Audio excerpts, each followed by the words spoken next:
যুবকদের সমস্ত problems solve করার জন্য আপনারা অনেক ট্র্যাক দেখাতে পারেন, আমি আমার জায়গা থেকে মাত্র 2টা সলিউশন দেবো। কয়টা ভাই? এই 2টার উপর আমল করেন, 40 দিন আমল করবেন। কয়দিন? প্রেসক্রিপশন করছি, মাত্র 40 দিন।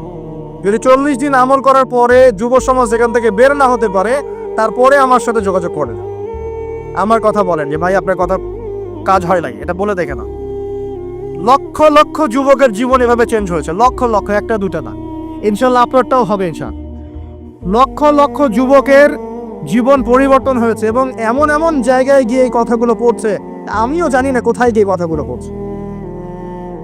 যেমন আজকে যে এয়ারে আসছিলাম, বাংলাদেশের একটা বড় কোম্পানির একজন এমডি আমারই হয়তো পাশে বসেছিল, আমি চিনতে পারি নাই, সে আমাকে চিনেছে। নামার সময় আমাকে বলছে যে আপনি আমার কার্ডটা রাখেন, কোনো একদিন হয়তো আমি আপনার কাজে আসতে পারি। তা আমি তার কার্ডটা রেখে দিয়েছি। তিনি বলছেন যে আপনার লেকচার শুনে আমি 3টা কাজ করেছি। 1, হজ ফরজ হয়েছিল আমার উপর, হজ করেছে। 2, আমি বড় একটা সুদী কোম্পানির মধ্যে ছিলাম, আমি সুদের সমস্ত সম্পদ দান করে দিয়েছি। সুদ তো ছেড়ে দিয়েছি, সুদের সমস্ত সম্পদও দান করে দিয়েছি। আর 3 নাম্বার, নামাজে গাফেল ছিলাম, নামাজ ধরেছে। তো আমি কিন্তু তাকে চিনিও না এবং তিনি কত বড় কোন কোম্পানির এমডি তাও জানি না। এরকম নিঃসন্দেহে এই কথাগুলো লক্ষ লক্ষ কোটি কোটি মানুষের কলিজের মধ্যে আসার করবে ইনশাআল্লাহ তাআলা। আমি জাস্ট 2টা সলিউশন বলবো, অনেক বেশি কথা বলবো না। প্রিয় যুবক ভাই, আপনার সলিউশন এই বেকারত্ব, মাদক, মেয়ের প্রতি আসক্তি, হতাশা, চাকরি না পাওয়া, এই যে ব্যাপারগুলো, পারিবারিক চাপ, তারপরে আপনি মাঝে মাঝে হয়তো একটু এগ্রেসিভলি একটু গুন্ডাগার্দি করছেন, নাউজুবিল্লাহ, এই যে প্রবলেমসগুলা, এইগুলো সলভ আপনাকে 2টো জিনিস করবে। 1, আপনি জাস্ট 5টা ওয়াক্ত নামাজ জামাতে পড়ার চেষ্টা করেন। একটাও 5 ওয়াক্ত মানে 5 ওয়াক্তই, মানে আপনাকে ফজরে উঠতে হবে, এশার নামাজও পড়তে হবে। ফজরে উঠতে হলে যদি আপনাকে সারা রাত জেগে থাকতে হয় তাহলে জেগে থাকবেন, যদি আর্লি ঘুমাতে হয় তাহলে আর্লি ঘুমাবেন। 2টা সলিউশন। মানে এখন তো অনেকেই রাত চলে যায় 3টা, 3:30, 4টা পর্যন্ত জেগে থাকে, কারণ এখন তো দিন রাত হয়ে গেছে, রাত দিন হয়ে গেছে, তাই না? এটা ক্ষেত্র বিশেষে জায়েজ হতে পারে, কিন্তু সবসময় এটা করা যাবে না। যেমন রমজান মাস, দেখা যায় রাতের বেলা অনেকেই ইবাদত করে না, একবারে ফজরের নামাজ পড়ে হয়তো জিকির আজকার তেলাওয়াত করে মানুষ ঘুমায়, এটা আলাদা বিষয়, কিন্তু সারা জীবন তো এই কাজটা করা যাবে না, যাবে? তো আর্লি ঘুমানোর চেষ্টা করা ভালো। যদি না পারেন, যদি আপনার রাত জাগতেই হয়, তাহলে ফজরের নামাজটা পড়ে অ্যাটলিস্ট ঘুমাবেন, ঠিক আছে? 1 নাম্বার, 5 ওয়াক্ত নামাজ জামাতে। যদি জামাত না পান বাসায়, যদি জামাত না পান তাহলে পরবর্তীতে কাউকে নিয়ে জামাত করে নেবেন। একবারই পান নাই, ঘুমিয়েছিলেন, কোনো সফরে ছিলেন ইত্যাদি, আপনি একা হলেও পড়ে নেবেন। 5 ওয়াক্ত নামাজ ছাড়বেন না, ওয়াদা করেন আজকে। 5 ওয়াক্ত নামাজ কেউ ছাড়বেন না, ওয়াদা করেন। আল্লাহ পাক কবুল করুন, বলি আমিন।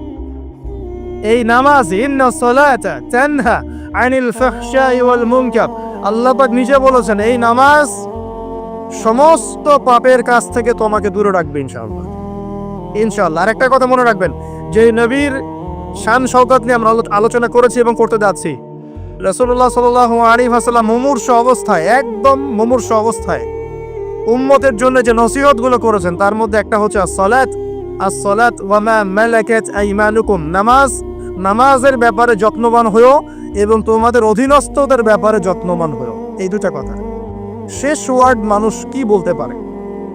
আপনার বাবা যখন ইন্তেকাল করেছেন, হয়তো শেষ কথা বলেছেন তোর মাকে দেখিস, ঠিক আছে, তোর বোনদেরকে দেখিস, বাবা আমার এই বিষয়গুলো আমি ছেড়ে গেলাম, তুই দেখিস। আচ্ছা, আছে না এমন? মা অনেকে চলে গেছে, মা শেষে বলেছে বাবা ছোট বোনটাকে দেখিস। আপনি লাস্ট কথাকে কত বেশি গুরুত্ব দিয়েছেন? যাদের পিতামাতা চলে গেছে এবং শেষ সময় তারা কাছে থাকার সৌভাগ্য ছিল, তারা কিন্তু বুঝতে পারে শেষ কথার কত গুরুত্ব আছে কি নাই, গুরুত্ব আছে কি নাই। শেষ কথা মানুষ সবচেয়ে কঠিনভাবে মনে রাখে কি না? নবী সাল্লাল্লাহু আলাইহি ওয়াসাল্লাম আমাদের সবার নেতা, আমাদের নবী, আমাদের আদর্শ, আমাদের সবচেয়ে উসওয়াতুল হাসানা, যাকে আল্লাহ পাক এই পুরো রাহমাতুল লিল আলামিন হিসেবে সৃষ্টি করেছেন। উম্মতের সমস্ত কবিরা গুনাহগার মানুষের জন্য সুপারিশ করে আল্লাহর হুকুমে তাদেরকে জান্নাতে নিয়ে যাবেন ইনশাআল্লাহ। সবাই যখন নিজেকে নিয়ে ব্যস্ত থাকবে, তিনি তখন উম্মতকে নিয়ে ব্যস্ত থাকবেন ইনশাআল্লাহ। একটা হাদিসে তিনি উম্মতকে ভাইও বলে সম্বোধন করেছেন। কাশ আমি যদি আমার ভাইদেরকে দেখতে পেতাম, হাদিস তো সহিহ, কাশ আমি যদি আমার ভাইদেরকে দেখতে পেতাম। সাহাবীরা বলছেন আমরা কি আপনার ভাই নই? নবীজি বলছেন না, তোমরা না, তোমরা আমার সাহাবী। আমার ভাই তারা যারা আমার পরে আসবে, তোমাদের পরে আসবে, আমাকে না দেখেই ঈমান নিয়ে আসবে ইনশাআল্লাহ। এখানে কি আপন ভাই বোঝানো হচ্ছে? সেটা বোঝানো হচ্ছে না, এখানে বোঝানো হচ্ছে কাছের, আমার আত্মার সাথে সম্পর্ক ওদের। আমাকে না দেখেই তারা আমার প্রতি বিশ্বাস করবে ইনশাআল্লাহ। করবে কি না? আমরা কি দেখেছি নবীকে? এই মহান ব্যক্তিত্ব জীবনের শেষের দিকে আমাদেরকে নসিহত করেছেন, আসসালাত আসসালাত, নামাজ ধরে রাখো, নামাজ ধরে রাখো।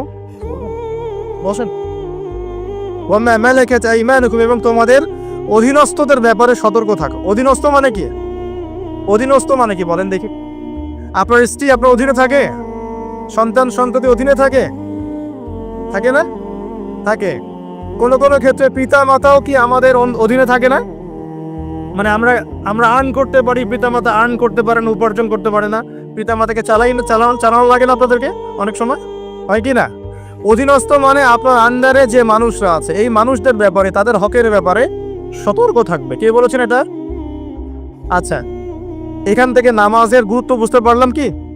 যুব সমাজের সলিউশন 1 নাম্বার, 5 ওয়াক্ত নামাজ জামাতে পড়ার চেষ্টা করবেন, আল্লাহ পাক তৌফিক এনায়েত করুন বলে আমিন। 2 নাম্বারটা হচ্ছে, আমার সামনে একটা কিতাব আছে, কিতাবটার নাম কি? সবাই পড়তে জানি ইনশাল্লাহ? কারা কারা পড়তে জানেন না অনেস্টলি হাত তোলেন দেখি। জানেন না? আপনারাই জানেন না? আচ্ছা ঠিক আছে, বসেন, শরমের কিছু নাই। যারা জানেন না ওয়াদা করেন যে আগামী রমজান মাসে, এই রমজান মাসের মধ্যেই কোরআন তিলাওয়াত করা শিখব ইনশাআল্লাহ। বাঙালি একটা আবেগী জাতি, ওই যে বলি ইস্যু পাগল, মাঝে মাঝে ট্রল করে আর মাঝে মাঝে আবেগে ভাসে। আমাকে বলেন দেখি, আল কোরআনের আলো ঘরে ঘরে জালো, এই স্লোগান তুললেই বাংলার জমিনে একদম ইসলাম কায়েম হয়ে যাবে? কখন ইসলাম কায়েম হবে? যখন আল কোরআনের আলো ঘরে ঘরে জ্বলবে। কখন? যখন প্রত্যেকটা ঘরে ঘরে একটা করে কোরআনওয়ালা মানুষ থাকবে। চাও প্রত্যেক ঘরে ঘরে কি একটা করে হাফেজ আছে? তৈরি করার চ্যালেঞ্জ গ্রহণ করতে হবে। বাংলার প্রতি ঘরে ঘরে একটা করে হাফেজ তৈরি হবে ইনশাআল্লাহ। এটা করলে কি আপনাকে সরকার বাধা দিবে? আপনার নিয়াত করে যদি আপনি সন্তানকে হাফেজ বানান, কেউ বাধা দিবে? কেউ চাপ দিবে? আমরা তো চতুর মুসলিম। কেমন চতুর মুসলিম? আমরা আমাদের সন্তানদের মধ্যে যারা বেশি ট্যালেন্টেড ওদেরকে দিব আগে জেনারেল লাইনে, আর যার একটু মাথা কম তাকে আমরা পাঠাই দিই মাদ্রাসায়, পাঠাই দিয়ে যে আবাসিকে রেখে দিই, থাকতো এখানে, ওকে এখানে পিটাই সোজা করবে। আপনাদের কি মনে হয় যে কোরআন সুন্নাহর জ্ঞানটা অর্জন করার জন্য মাথায় ঘিলুর দরকার নাই? এমনটা মনে হয়?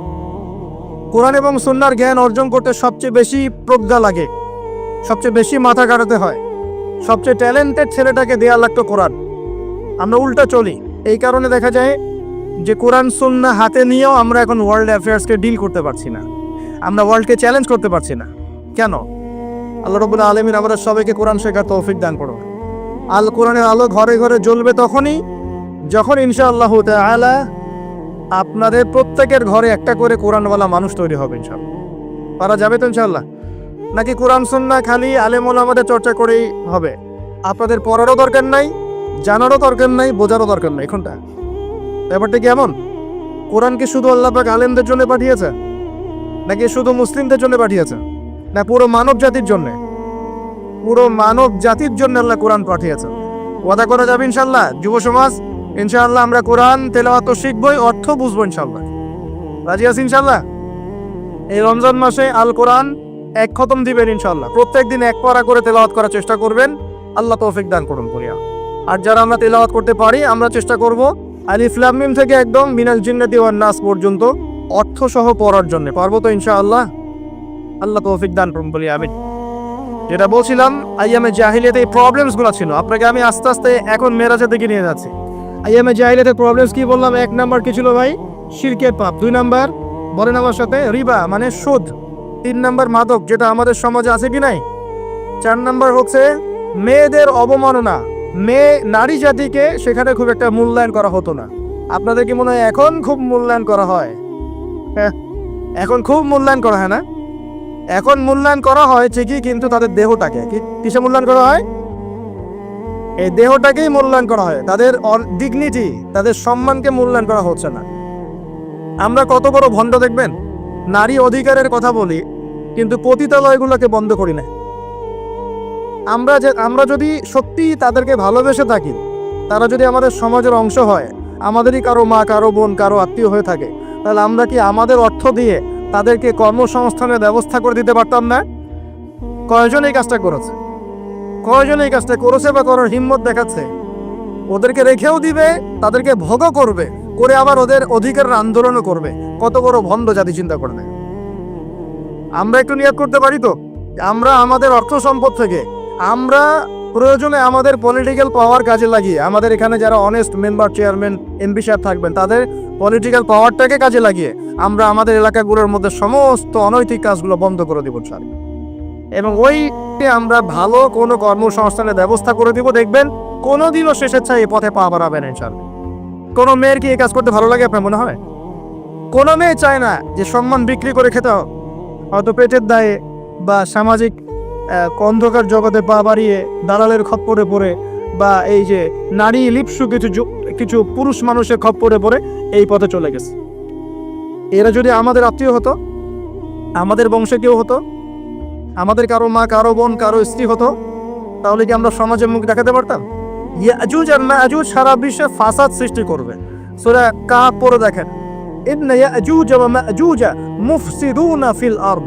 ইয়াজুজ আর মাজুজ সারা পৃথিবীতে ফাসাদ, ফিতনা ছড়ায় দিবে। এরা কি সারা পৃথিবীতে ফিতনা ছড়ায় দেয় নাই? আমি কিন্তু বলছি না যে এরা ইয়াজুজ মাজুজ, আমি কিন্তু এই কথা বলি না। বলছি ইয়াজুজ মাজুজের চরিত্র এদের মধ্যে পাওয়া যায়। বিশ্বের প্রত্যেকটা জায়গায় ফাসাদ সৃষ্টি করে দিছে। কখন কোন দেশকে কোন দেশের সাথে লাগাই দেওয়া যাবে, কার মধ্যে ফিকশন লাগে অস্ত্র বিক্রি করা যাবে, কোথায় কোন খনি আছে দখল করা যাবে, কোথায় কোন মুসলিম আছে ওদেরকে বোম্বিং করা যাবে, কোথায় কারাগারে নিয়ে মুসলিমদেরকে টর্চার করা যাবে, শান্তিপূর্ণ মুসলিম কান্ট্রির মধ্যে কেমন করে জঙ্গি ইস্যু তৈরি করা যায়, সারাদিন এই ফিকির করে বেড়ায় মাথার মধ্যে। এখন সবকিছু বাদ দিয়ে এখন শিক্ষাক্ষেত্রেও মাথা ঢুকানোর চেষ্টা করছে। তো এখন দেখেন, আমরা কি পশ্চিমাদের দাসত্ব করব? আমাদের সামনে কোরআন সুন্নাহ নাই। আমরা যদি আমাদের মেধা, আমাদের ঐক্য, আমাদের সম্পদকে কাজে লাগাতে পারি, ওরা আমাদের দাসত্ব করবে ইনশাআল্লাহ। আপনাদের কি মনে হয় এগুলো শুধু স্লোগান দিচ্ছে? 1150 বছর, 1200 বছর এই বিশ্বটাকে মুসলিমরা শাসন করেছে। ইতিহাস পড়ে দেখেন না একটু। রাসূল সাল্লাল্লাহু আলাইহি ওয়াসাল্লামের নবুয়ত থেকে নিয়ে, এই মক্কা বিজয় থেকে নিয়ে প্রায় 1100-1200 বছর এই বিশ্বটাকে শাসন করেছে মুসলিমরা। এই ইতিহাসগুলো মুসলিম যুবকদেরকে কারা শিখাবে, কারা বলবে, কে মনে করাই দিবে? বিগত 100 বছরে আজকে আমাদের এই অবস্থা হয়েছে। কেন হয়েছে? এই যে বললাম, আমরা তাওহীদ থেকে সরে আসছি, সুন্নাত থেকে সরে আসছি, আমরা এখন মাদকের পিছনে ছুটছি, আমরা নামাজ ছেড়ে দিয়েছি, কোরআন ছেড়ে দিয়েছি। এই যে দেখেন কতজন মানুষ হাত তুললো যে কোরআন পড়তে পারে না। অথচ সাহাবীদের যুগে মনে হয় মশাল নিয়ে একজনকে খুঁজে পাওয়া যাবে না যে কোরআন পড়তে পারে না। ওই যে আপনার আন্দালুসের একটা ঘটনা আছে, বাদশাহ মেয়ের বিয়ে দিবে, এখন সবাইকে বলেছে যে আমি মেয়ের বিয়ে দিব, ছেলে খুঁজতেছি। এখন আমি চাই যে একজন হাফেজে কোরআন ছেলের সাথে আমার মেয়ের বিয়ে দিব। যাদের ঘরে হাফেজে কোরআন ছেলে আছে সবাই রাত্রেবেলা মশাল জ্বালাও, একটা করে মশাল জ্বালিয়ে রাখবে। এখন বাচ্চা রাতের বেলা গভীর রাতে এই টাওয়ারের উপর উঠেছে, উঠে দেখে তার রাজ্যের প্রতিটা বাসায় মশাল জ্বলছে। মানে সবাই কোরআনে হাফেজ। পরের দিন শর্ত দিল যে সবাই তো কোরআনে হাফেজ, এখন আমি কার সাথে আমার মেয়ের বিয়ে দেবো? কোরআনের মুফাসসির যারা তার সাথে দেব।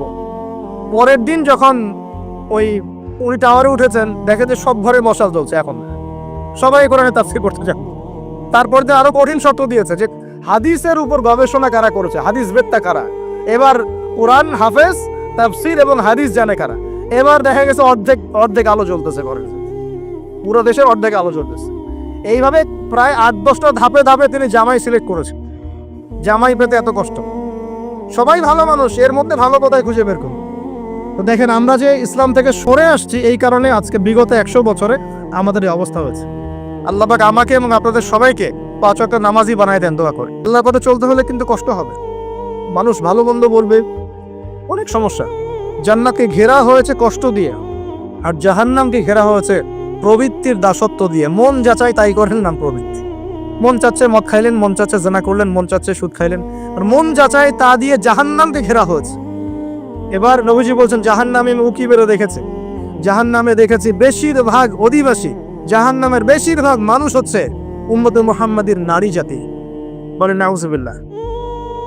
এই নারী জাতি মানে আমার বোন, আপনার মা, আপনার স্ত্রী, আমার বোন, আমার মা, আমার স্ত্রী, আমাদেরই তো। নারী কি আমাদের বাইরে?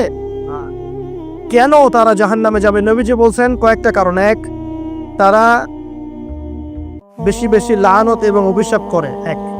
দুই, তারা এমন কিছু কাপড় পরে শেষ জামানায় বাইরে ঘুরবে যে কাপড়গুলো পরেও তারা নগ্ন থাকবে। দুই, অর্থাৎ বেপরদামির কারণে। তিন, তারা বুক পিঠ চাপড়ায় প্রলাপ বিলাপ করে, এটা একটা কারণ।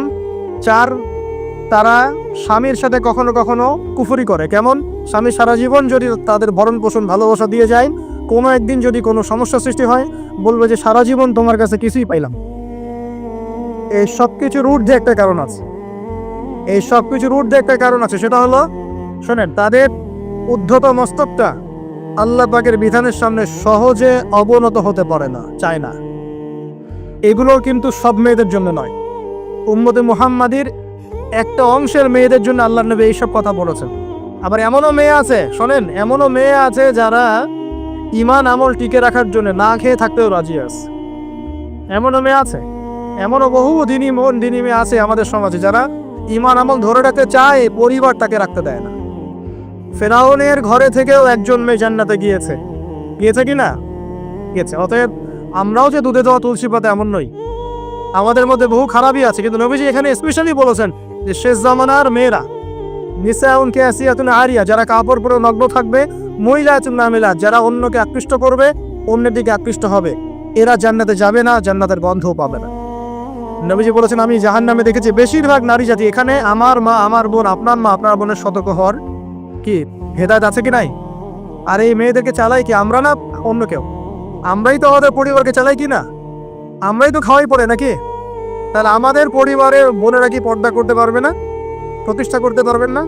পরিবারে আমাদের মায়েরা, বোনেরা, স্ত্রীরা পর্দা করবে না? এই দায়িত্ব আমাদের না? পরিবারের কর্তা আমরা নই? আল্লাহকে আমাদেরকে জিজ্ঞাসা করবেন না? অতএব আমরাও যেন সতর্ক হয়ে যায়, আল্লাহ পাক তৌফিক দান করুন। এই জন্য বলি, বিয়ে করতে হলে আগে দিনদারিতা দেখবেন, তারপর বিয়ে করুন। দুনিয়াদারিতা দেখে বিয়ে করলে পরে পস্তাবে। ছেলে মেয়ে উভয়ের প্রতি একই নসিহত, বিয়ে করতে যদি হয়, বিয়ে যদি করতেই হয়, তাহলে দিনদারিতা দেখে বিয়ে করুন। তারপর দেখবেন যে মেয়ের বংশ কেমন, সৌন্দর্য কেমন, এই সেই পরে দেখবেন। আগে দেখবেন দিনদারিতা ঠিক আছে কিনা। ছেলের ক্ষেত্রে একই বিধান। আগে দেখতে চান না কত বড় চাকরি করে, কত প্রপার্টিজ আছে, কত বড় বাড়ি, এগুলো পরে দেখবেন। আগে দেখবেন ছেলে নামাজ পড়ে কিনা, ছেলের মধ্যে সুন্নত আছে কিনা, এইগুলো আগে দেখবেন। এই বিয়ে নিয়ে প্রচুর জাহিলিয়াত সমাজে আছে, এই কারণেই পরিবারগুলো এখন ভেঙে যাচ্ছে। আল্লাহ পাক আমাদেরকে সুন্নাহ মেনে চলার তৌফিক দান করুন, বলি আমিন। নবীজি এখানে বলেছেন, আমি জাহান্নামে দেখেছি বেশিরভাগ অধিবাসী নারী জাতি। আমাদের বোনদেরকে রিকোয়েস্ট করব, সতর্ক হয়ে যান, আল্লাহর ওয়াস্তে সতর্ক হয়ে যান। কেন? শোনেন, কেন নবীজি বললেন, এই পয়েন্টটা একটু ভালো করে বোঝেন। কেন নবীজি এই উম্মতের মধ্যে বেশিরভাগ মেয়েকে জাহান্নামী বললেন? আপনি একটু চিন্তা করেন তো, এই উম্মতের মধ্যে কি এমন হয়েছে, এই উম্মতের মেয়েদের সাথে কি এমন হয়েছে যার ফলে মেয়েদেরকে আর ঘরে রাখা যায় না, সব বাইরে চলে আসতেছে? কি হয়েছে এই উম্মতের মেয়েদের সাথে? এই প্রবলেম তো আগে 200-500 বছর আগে ছিল না। 500 বছর আগে আপনি কি কোনো মেয়েকে দেখেছেন আমাদের মেয়েদের মতো বেপর্দায় সারা রাস্তাঘাট, গ্রামগঞ্জ, একদম অফিস আদালত, বাজার ঘাট সব ঘুরে বেড়াচ্ছে? দেখেছেন 500 বছর আগে, 300 বছর আগে, 200 বছর আগে? লাস্ট সমসাময়িক সময় কি এমন হলো যে মেয়েদেরকে আর ঘরে রাখা যায় না? আমি একটা শব্দ বলে দিই, বাসায় গিয়ে রিসার্চ করবেন, সব বলে দিব না। লাস্ট 100-200-300 বছরে একটা মুভমেন্ট, একটা আদর্শ ছড়িয়ে পড়েছে বিশ্বের বুকে, তার নাম হলো ফেমিনিস্ট রেভলিউশন। মনে থাকবে, ফেমিনিস্ট রেভলিউশন। এটা নিয়ে ঘাটাঘাটি করেন, বুঝতে পারবেন কেন জাহান্নামের বেশিরভাগ অধিবাসী জাহান্নামে যাবে, নারীরা কেন জাহান্নামে যাবে বেশি বেশি। এই মুভমেন্টটা নিয়ে পড়াশোনা করলেই বুঝতে পারবেন। আল্লাহ পাক আমাদেরকে বোঝার তৌফিক দান করুন, অন্তরের চোখ খোলার তৌফিক দান করুন। নবীজি আরো বলছেন, আমি জাহান্নামে গেলাম, জাহান্নাম আমাকে দেখানো হলো, এবং সেখানে আমি একজন ফেরেশতাকে দেখলাম। কি দেখলাম? এই ফেরেশতা আমাকে দেখে হাসে নাই। সবাই মনোযোগ দেন, মেরাজের রাতের সবাই নবী সাল্লাল্লাহু আলাইহি ওয়াসাল্লামের সাথে হাসি মুখে সাক্ষাৎ করেছেন, এই ফেরেশতা বাদ দিয়ে। নবীজি বললেন জিবরাইল আলাইহিস সালামকে, সে এত গম্ভীর কেন, তার চেহারা হাসি নাই কেন? জিবরাইল আলাইহিস সালাম বলছেন, যখন থেকে আল্লাহ পাক তাকে জাহান্নামের দায়িত্ব দিয়েছেন, যেদিন থেকে আল্লাহ পাক এই ফেরেশতাকে জাহান্নামের দায়িত্ব দিয়েছেন, ওই দিন থেকে তার চেহারার হাসি চলে গেছে। আর কিছু বলতে হবে? কেন হাসি চলে গেল? খুশিতে? জাহান্নামে আল্লাহ পাকের আযাব এবং এই আযাবের দায়িত্ব পালন করতে গিয়ে তার চেহারা থেকে হাসি চলে গেছে। নাউযুবিল্লাহ। নবীজি জানালেন তার নাম হচ্ছে মালিক। কি নাম? মালিক। আমরা দোয়া করি আমরা যেন তার সাক্ষাৎ না পাই, আমরা দোয়া করি আমরা যেন তার সাক্ষাৎ না পাই, আমিন। এবার নবী সাল্লাল্লাহু আলাইহি ওয়াসাল্লাম আসছেন, আসার সময় সুঘ্রাণ পাচ্ছেন, সুঘ্রাণ। ও একটা কথা বলি নাই, জান্নাতে তিনি যখন দেখলেন, সেখানে দেখলেন যে এখানে বেশিরভাগ অধিবাসী হচ্ছে এই উম্মতের গরিব মানুষরা। এই উম্মতে কারা? গরিব মানুষ, টাকা পয়সা কম, এত হিসাব কিতাব নাই, বাচ্চাটা নামাজ পড়ে, রোজা রাখে, সাধ্যমতো দান সাদকা করে, সত্য কথা বলে, জান্নাতে চলে যাবে ইনশাআল্লাহ। গরিবদের 500 বছর আগে, কত বছর আগে? তার মানে এই উম্মতের যদি কেউ গরিব হয়ে থাকি আমরা, কষ্টের কিছু আছে? ইনশাআল্লাহ কষ্টের কিছু নাই। তারপর নবীজি আসছেন, তিনি বলছেন যে আমি একটা মিষ্টি জান্নাতি সুঘ্রাণ পেলাম। আমি জিজ্ঞাসা করলাম এটা কোত্থেকে আসছে? তখন জিবরাইল আলাইহিস সালাম বললেন এই ঘ্রাণ আসছে ফেরাউনের মেয়ের চুল আঁচড়ে দিত একজন দাসী। হঠাৎ একদিন চিরুনি পড়ে গেল হাত থেকে, সে বিসমিল্লাহ বলে চিরুনি উঠিয়েছে, আর দাসী শুনে নিয়েছে বিসমিল্লাহ মানে? বিসমিল্লাহ মানে কি? আল্লাহর নামে মানে কি? তোমার কি ফেরাউন আমার বাবা ছাড়া আরো কোনো ইলাহা আছে নাকি? তখন সেই মহিলা বলেছিল হ্যাঁ, আমি এক আল্লাহর ইবাদত করি। ফেরাউনেরও রব হচ্ছে আমার আল্লাহ। এই অপরাধে তাকে ফেরাউন বড় আগুনের কুণ্ডলি খুঁড়ে তাকে ওখানে নামিয়ে দিয়েছিল, এবং তার 3টা কি 4টা বাচ্চা ছিল, এই সব বাচ্চাগুলোকে তার চোখের সামনে পুড়িয়ে মেরেছে। শেষে একটা বাচ্চা ছিল কোলের বাচ্চা, এই বাচ্চাকে নিয়ে সে লাফ দিবে, তাকে বাধ্য করা হচ্ছে, সে তো নিজে মরতে রাজি, কিন্তু বাচ্চাটা মায়া লাগবে না, সে বাচ্চাকে নিয়ে লাফ দিতে চাচ্ছে না। তখন আল্লাহ পাক ওই বাচ্চার জবানে আল্লাহর কুদরত, আল্লাহর মোজেজা চালু করে দিলেন। ওই বাচ্চা কথা বলা শুরু করল। ওই বাচ্চা বলল হে আম্মা ইসবিরি ইয়া উম্মা, হে আমার মা সবর করো। ফাইন্না মাউইদুনাল জান্নাহ, আমাদের জন্য আল্লাহ পাক জান্নাত রেখেছেন। আলহামদুলিল্লাহ, লাভ দিয়ে জান্নাত। ওই যে ফেরাউনের স্ত্রী বলা ঠিক না এখানে, ফেরাউনের ওই দাসী যে চুল আশ্রয় দিত, আসিয়া, যার নাম বলা হয় কোনো কোনো জায়গায় আসিয়া, এবং তার সন্তানদেরকে যেখানে দাফন করা হয়েছে ওখান থেকে জান্নাতের ঘ্রাণ আসছে। কে পেলেন এই ঘ্রাণ? রাসূলুল্লাহ সাল্লাল্লাহু আলাইহি ওয়াসাল্লাম। এবার তিনি চলে আসছেন, এসে কাবাগরের হাতিমে আবার এসে সেখানে আসলেন, এখানে বিমর্ষ মুখে বসে আছেন। কেন মন খারাপ? যে আমি যদি এই ঘটনা যদি কালকে এখন সকালে সবাইকে বলা শুরু করি, সবাই তো আমাকে এখন কি বলবে? মিথ্যাবাদী। এমনিই তো মিথ্যাবাদী রোজ, এখন এই ঘটনা আবার বিশ্বাস করবে কি? এখন সকালবেলা আবু জাহেল আসছে, এসে বলছে যে কি নতুন কিছু ঘটনা ঘটছে নাকি, নতুন করে ঘটনা আছে নাকি? চিৎকারি করলো আর কি। রাসূল সাল্লাল্লাহু আলাইহি ওয়াসাল্লাম বলছেন আমি গতকালকে আকসায় গিয়েছিলাম। এখন আবু জাহেল বলছে ও আচ্ছা চমৎকার, আকসায় গিয়েছিলে, তাই নাকি? আর কি করেছো? তো যে আমি এই ঘটনা ঘটেছে আমার সাথে। তখন সবাইকে সে ঢোল পিটায় নিয়ে আসবে, আরে আসো আসো, মুহাম্মদ কি বলে শোনো, দেখো কি বলে, তো পাগল হয়ে গেছে। নাউজুবিল্লাহ। বলছে আকসায় গিয়েছিল, বলো তো আকসায় কি কি আছে? সুবহানাল্লাহ, আল্লাহ রাব্বুল আলামিন এখন যেমন ভিডিও দেখি না আমরা, এইভাবে আল্লাহ রাব্বুল আলামিন মসজিদুল আকসাকে নবীর সামনে তুলে ধরলেন সামনে, এবং নবী সাল্লাল্লাহু আলাইহি ওয়াসাল্লাম দেখে দেখে বলছেন আকসায় কয়টা দরজা আছে, কয়টা জান্নাত আছে, পূর্ব দিকে কি আছে, পশ্চিম দিকে কি আছে, সিঁড়ি কয়টা, সব বলে দিলেন নশাদ। এরপর আবু বকর সিদ্দিকের সামনে একজন কাফের গিয়ে বলছে জানো মুহাম্মদ কি বলেছে? মুহাম্মদ এই কথা বলেছে। আবু বকর সিদ্দিক তখন বলছেন যে আমি তো এর চাইতেও কঠিন কথা বিশ্বাস করি। এখন এর মাঝখানে আর কয়েকটা কথা হয়েছে, আমাদের নবী পরে হাদিসে জানিয়েছেন, এগুলো বলে শেষ করছে। নবীজি বলছেন আমি যখন মেরাজের রাতে গিয়েছি আমাকে আল্লাহ পাক কিছু আযাব দেখিয়েছেন। কি দেখেছেন ভাই? আমরা দোয়া করি আল্লাহ পাক এই আযাবগুলো থেকে আমাদেরকে বাঁচান, এবং যে পাপের কারণে এই আযাব হয় সে পাপ থেকে আমাদেরকে বাঁচান। বলেন আমিন। আর একটা কথা বলে রাখি, যেহেতু নবীকে এই আযাবগুলো দেখানো হয়েছে, অন্য কোনো নবীকে কিন্তু দেখানো হয় নাই। কাকে দেখানো হয়েছে? আমাদের নবীকে। তার মানে এই পাপগুলো এবং এই আযাব আমাদের উম্মতের মধ্যেই বেশি থাকবে। বুঝতে পারছেন না মনে হয়? এই আযাব এবং পাপগুলো কি অন্য কোনো নবীকে দেখানো হয়েছে? আমাদের নবীকে দেখানোর কারণ কি? কারণ আপনার উম্মতের মধ্যে এই পাপগুলো ছড়াবে বেশি, এবং আপনার উম্মতের একটা অংশ এই আযাবগুলো ভোগ করবে। কি আযাব? নবীজি যাচ্ছেন, দেখছেন, যুবকরা শুনো ভালো করে, নবীজি দেখছেন একটা চুলা, কি ভাই? তন্দুর রুটি দেখেছেন যে চুলায় রান্না করে, ঠিক ওই রকম শব্দই হাদিস এসেছে, তন্দুর। এই চুলা এমন চুলা যার মাথাটা হচ্ছে সরু, নিচের দিকটা মোটা, নিচে আগুন জ্বলছে, ভিতরে কিছু মানুষ আছে, নিচ থেকে আগুনের দাবদাহ আসছে, যখনই আগুন আসছে জাহান্নামের তখন তারা ধাউ ধাউ করে উপরে উঠছে, আবার যখন আগুন নেমে যায় তখন তারা নিচে নেমে যায়। নবীজি মর্মান্তিক দৃশ্য দেখে বললেন যে এরা কারা, যাদেরকে এমন আযাব দেওয়া হচ্ছে? জিবরাইল আলাইহিস সালাম বললেন, যুবক ভাই শোনেন ভালো করে, জিবরাইল আলাইহিস সালাম বললেন এরা হচ্ছে আপনার উম্মতের সেই সব ব্যক্তি যারা বিবাহ বহির্ভূত জেনা করেছিল। এই পাপটা মারাত্মক। আল্লাহ পাক আমাদের সবাইকে পাপ থেকে ফিরে আসার তৌফিক দান করেন, এবং এই পাপ যদি করে থাকেন হতাশ হবেন না, তওবা করে আজকেই ফিরে আসবেন।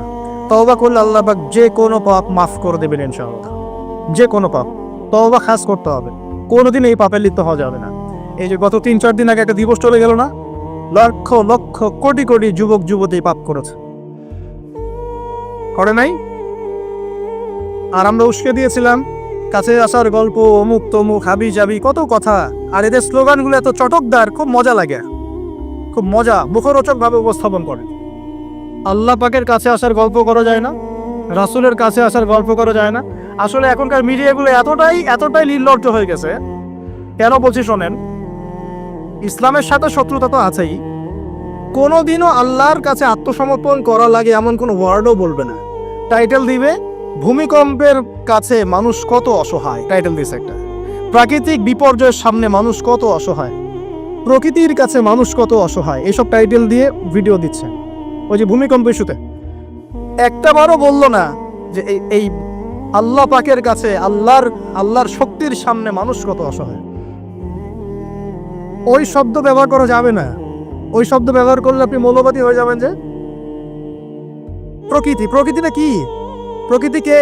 প্রকৃতি কাকে বলে? কত প্রকার? প্রকৃতির স্রষ্টা কে? প্রকৃতি কে নিয়ন্ত্রণ করছে? ভূমিকম্পের কোনো ক্ষমতা আছে না? ভূমিকম্প যে দেয় তার ক্ষমতা আছে। এই সাগরের কোনো ক্ষমতা আছে? সাগরে যে জলোচ্ছ্বাস দেয় তার ক্ষমতা আছে। এই মাটিটাকে স্থির কে রেখেছে? এখন আমরা তো এখনো মহাবিশ্বে ঘুরছি না? এই যে ওয়াজ করছি যখন আমরা, এখনো পৃথিবীটা ঘুরছেই। আমরা কি বুঝতে পারছি? কে পৃথিবীকে স্থির রাখলো? কেউ বলবে না যে আল্লাহর আযাবের সামনে মানুষ কত অসহায়। হ্যাঁ, বলবে প্রকৃতির সামনে মানুষ কত অসহায়, ভূমিকম্পের সামনে মানুষ কত অসহায়। মানে এমন এমন চটকদার কিছু শব্দ দিবে, এই শব্দগুলো আপনাকে চিনিয়ে দিবে যে কারা আল্লাহর বাহিনী, কারা আল্লাহর দুশমনের বাহিনীর মধ্যে আছে। এখানে যুবকদেরকে উৎসাহিত করা হয়েছে না জানার জন্য। আর নবী সাল্লাল্লাহু আলাইহি ওয়াসাল্লামকে কেন দেখানো হলো? কারণ তার উম্মতের মধ্যে জেনার বাক ছড়িয়ে পড়বে বেশি। কিসের মধ্যে? চুলার মধ্যে শাস্তি দেওয়া হচ্ছে, চুলায় শাস্তি দেওয়া হচ্ছে। নবীজি বলছেন তাদের ভিতর থেকে এত দুর্গন্ধ বের হচ্ছিল যেন মনে হচ্ছিল যে কোনো পাবলিক টয়লেটের পাশ দিয়ে আমরা যাচ্ছিলাম।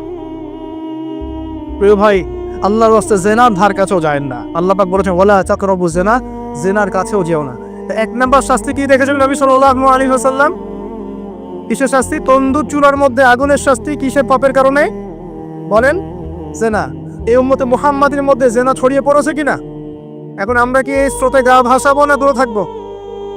আমরা হালাল উপার্জনের সোর্স তৈরি করব, করে হালাল বিয়ে করবো ইনশাআল্লাহ। হালাল উপার্জনের মাধ্যম তৈরি করবেন, করে বিয়ে করবেন ইনশাআল্লাহ। বিয়ের আগে কোনো পীড়িত নাই, সব পীড়িত বিয়ের পর ইনশাআল্লাহ পারা যাবেন ইনশাআল্লাহ। আর সব আগে ভাগে খেয়ে শেষ করে ফেললে পরে খাবেন কি? তাই না বিষয়টা? আচ্ছা, এবার সামনে যাই। নবী সাল্লাল্লাহু আলাইহি ওয়াসাল্লাম সামনে গেলেন, গিয়ে দেখলেন, এবার দেখলেন কিছু মানুষ বসে আছে। সামনে আছে টাটকা তরতাজা গোশত, একদম ধোঁয়া উঠতেছে, একদম মনে করেন ওই কালা ভুনার মতো। আর পাশে রাখা আছে পচা নোংরা আবর্জনাময় গোশত। এই মানুষগুলো ভালো গোশত খাচ্ছে না, এই মানুষগুলো পচা গোশতগুলোই খাচ্ছে, দুর্গন্ধযুক্ত। নবীজি বললেন এরা কারা? নবী সাল্লাল্লাহু আলাইহি ওয়াসাল্লামকে বলা হচ্ছে এরা আপনার উম্মতের সেই সব ব্যক্তি যারা বিবাহিত, ভালো করে শোনেন, এরা আপনার উম্মতের সেই সব ব্যক্তি যারা বিবাহ বহির্ভূত সম্পর্ক করেছে। মানে বিয়ে করার পরেও, বাসায় স্ত্রী থাকার পরেও বাইরে জেনা করেছে, বাসায় স্বামী থাকার পরেও বাইরে জেনা করেছে। এখন আমাকে বলেন তো, উম্মতে মুহাম্মাদের মধ্যে সমকালীন সময় এই ফিতনাটা ছড়িয়ে পড়ে নাই? পরকীয়া ছড়িয়ে পড়ে নাই? এটা হলো পরকীয়ার স্পেশাল শাস্তি। কারণ পবিত্র হালাল ফ্রেশ জিনিস ওদের ঘরে ছিল, খাইতে ভালো লাগে না, ওদের নোংরা পচা জিনিস খেতে ভালো লেগেছে। আল্লাহ পাক কিয়ামতের মাঠেও ওই এবং বারজাখের জীবনেও ওই একই শাস্তি দিবেন ইনশাআল্লাহ। আর এখন তো মিডিয়ার মধ্য দিয়ে এই যে বিভিন্ন সিরিয়ালস, নাটক, হাবি জাবি এগুলোর মধ্য দিয়ে এটাকে উস্কে দেওয়া হচ্ছে, এটাকে অ্যাভেলেবেল করে ফেলা হয়েছে। আর যারা বড় বড় শহরে থাকে এগুলো তো ফিতনা আরো বেশি, আরো বেশি। আল্লাহ পাক আমাদের মা বোনদেরকে বোঝার তৌফিক দান করুন, আর আমাদের ভাইদেরকেও বোঝার তৌফিক দান করুন। আমাদের সবাইকে আল্লাহ পাক পরকীয়ার মতো নোংরা পাপ থেকে হেফাজত করুন, বিবাহ বহির্ভূত সম্পর্ক থেকে হেফাজত করুন। আরো সামনে যান, নবীজি দেখলেন এবার একটা রক্তের নদী। কিসের নদী ভাই? প্রশ্ন করবো কেন রক্তের নদী, উত্তর দিতে হবে। ওই রক্তের নদীতে আল্লাহ পাক কিছু মানুষকে রেখেছেন, ফেরেশতারা পাথর দিয়ে তাদের মাথা ফাটিয়ে দিচ্ছে, পাথর ছিটকে অন্য জায়গায় চলে যাচ্ছে, পাথর নিয়ে আসার মুহূর্তের মধ্যেই মাথা আবার জোড়া লেগে যাচ্ছে, আবার পাথর দিয়ে মাথা ফাটিয়ে দেওয়া হচ্ছে, আবার পাথর ছিটকে চলে যাচ্ছে। নবীজি জিজ্ঞাসা করলেন এরা কারা যাদেরকে শাস্তি দেওয়া হচ্ছে? নবী সাল্লাল্লাহু আলাইহি ওয়াসাল্লামকে জিবরাইল আলাইহিস সালাম বললেন এরা আপনার উম্মতের সেই সব ব্যক্তি যারা সুদখোর ছিল। কি ছিল? এখন বলেন রক্তের নদী কেন? বলেন, উত্তর দেন দেখি, কে বলতে পারবেন? বিসমিল্লাহ। মাশাআল্লাহ, মাশাআল্লাহ, শুকরিয়া। সুদের মধ্য দিয়ে এক শ্রেণীর মানুষ ধনী হয় আর এক শ্রেণীর মানুষ গরিব হয়। সুদের মধ্য দিয়ে গরিব মানুষের রক্তটাকে চুষে খাওয়া হয়। এই কারণেই কিয়ামতের মাঠে এবং বারজাখের জীবনে রক্তের নদীতে ফেলে মাথাটা ফাটিয়ে দেওয়া হয়। মাথা কেন ফাটানো হবে?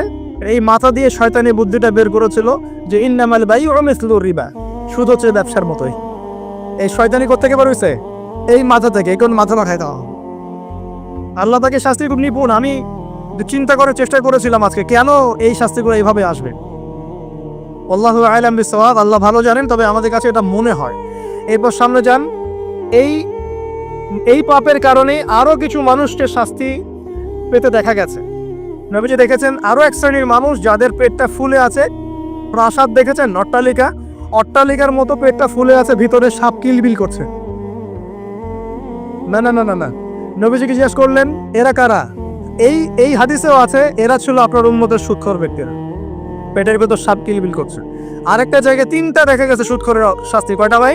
তিনটা। একটা দেখলাম রক্তের নদীতে মাথা ফাটানো, আরেকটা হচ্ছে পেটের মধ্যে সাপ কিলবিল করছে, আরেকটা হচ্ছে দেখলেন কিছু মানুষ পানিতে হামাগুড়ি দিচ্ছে এবং পাথর খাচ্ছে। কি খাচ্ছে ভাই? পাথর। এবং এই পাথরটা ভিতরে যাচ্ছে, গিয়ে পিছনের রাস্তা দিয়ে বের হয়ে যাচ্ছে। নবীজি বলেন এরা কারা? একই উত্তর দিলেন জিবরাইল আলাইহিস সালাম, এরা হচ্ছে আপনার উম্মতের সুদখোর ব্যক্তিরা। সুদের এই তিনটা শাস্তি স্পেশাল দেখা গেছে। কেন আল্লাহ ভালো জানেন, আমরা সব ব্যাখ্যা করতে পারবো না। নবীজি আরো সামনে এগিয়ে গেলেন, তাকে দেখানো হলো এবার এক শ্রেণীর ব্যক্তি, হাতগুলো নখগুলো তামার মতো লম্বা, তামার নখ, লম্বা লম্বা নখ। দেখেছেন কোন মুভির মধ্যে দেখা গেছে, ছবির মধ্যে তামার লম্বা লম্বা। হ্যাঁ, এই নখগুলো দিয়ে তারা চোখ এবং গাল আঁচড়াচ্ছে, কোনো ক্ষেত্রে বুক আঁচড়াচ্ছে এবং ওই গোশতগুলো খাচ্ছে। নবী জিজ্ঞাসা করলেন এরা কারা?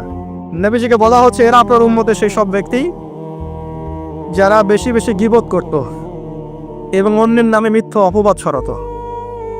আর সতর্ক করে দেই, এই পাপটা কিন্তু এখন ছেলে মেয়ে সব সমাজে বেশি হয়। কি আলেম জালেম সব সমাজে বেশি হয়। কোনো ক্ষেত্রে ওয়াজ মাহফিলের প্যান্ডেলগুলোর মধ্যে বসে বসে মানুষের গীবত করা হচ্ছে। এবং এই অনলাইনের ফেসবুক আর ইউটিউবের যে কন্টেন্টের যুগগুলো চলছে, এখানে কারণ থাক না থাক মানুষের গীবত প্রচুর হচ্ছে, কোনো কারণে হোক অকারণে হোক। সতর্ক হয়ে যাবেন, আপনার দ্বারা আমার দ্বারা যদি কারো গীবত হয় তা আমার নখ দিয়ে গাল আশ্রাতে হবে কিয়ামতের মাঠে। আল্লাহ বাঁচাক, আমাদের হেফাজত করবে। এবং এই পাপের আরেকটা শাস্তি দেখা হয়েছে, ওই যে নিজের ভাইয়ের গোশত ছিঁড়ে ছিঁড়ে খাচ্ছে। এক শ্রেণীর মানুষকে আগুন খাওয়ানো হচ্ছে এবং আগুনগুলো পিছনের রাস্তা দিয়ে বের হয়ে যাচ্ছে। জিজ্ঞাসা করা হলো তারা কারা? নবীজিকে বলা হচ্ছে এরা আপনার উম্মতের সেই সব ব্যক্তি যারা এতিমের মাল ভক্ষণ করত। এতিমের মাল অন্যায়ভাবে ভক্ষণ করে খেয়ে ফেলতো। আছে কি নাই সমাজের মধ্যে? নবীজি আরো সামনে গেলেন, দেখলেন এক শ্রেণীর মানুষ কাঁধে অনেক বোঝাগুলো হালকা করার বদৌলতে উল্টা তারা বোঝা হালকা না করে আরো কিছু বোঝা ঘাড়ে নিচ্ছে। লাকড়ির বোঝা ঘাড়ে নিয়ে পথ চলার চেষ্টা করছে, কিন্তু পথ চলতে পারছে না। নবীজি বলেন এরা তো অদ্ভুত, এরা তো চাইলে বোঝা হালকা করে চলতে পারছ, বোঝা আরো নিয়ে চলছে কেন?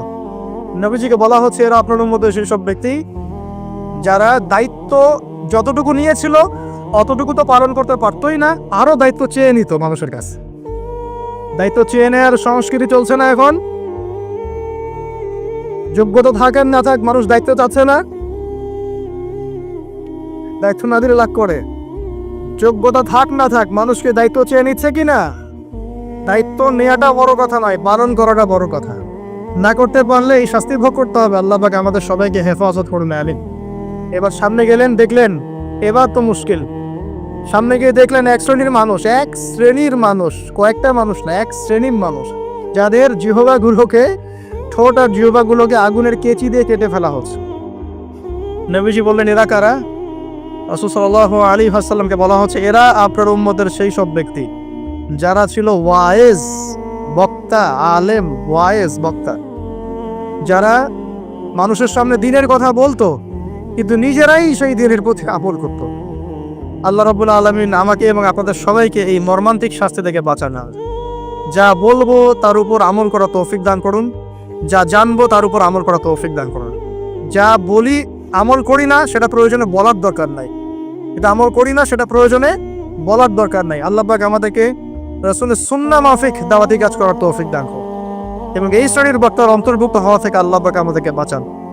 এইভাবে তিনি আরো বেশ কিছু শাস্তি দেখলেন, তারপর তাকে ফিরিয়ে আনা হলো। এই মেরাজের ঘটনায় দুটো শেষ হলো। এখন এই পুরো মেরাজের ঘটনা আমরা শিখলাম রাসূলুল্লাহ সাল্লাল্লাহু আলাইহি ওয়াসাল্লামের এই মেরাজ উম্মতে মুহাম্মাদের জন্য খাস কি না, আমাদের জন্য খাস কি না? এরকম ঘটনা কি বিশ্বে আর কোথাও ঘটেছে? এই পুরো হিস্ট্রির মধ্যে কি এরকম ঘটনা কখনো ঘটেছে? অন্য কোন নবীর সাথে ঘটেছে? অন্য কোন উম্মতের সাক্ষী আছে? আমরা সাক্ষী আছি, আমাদের নবীর সাথে ঘটেছে।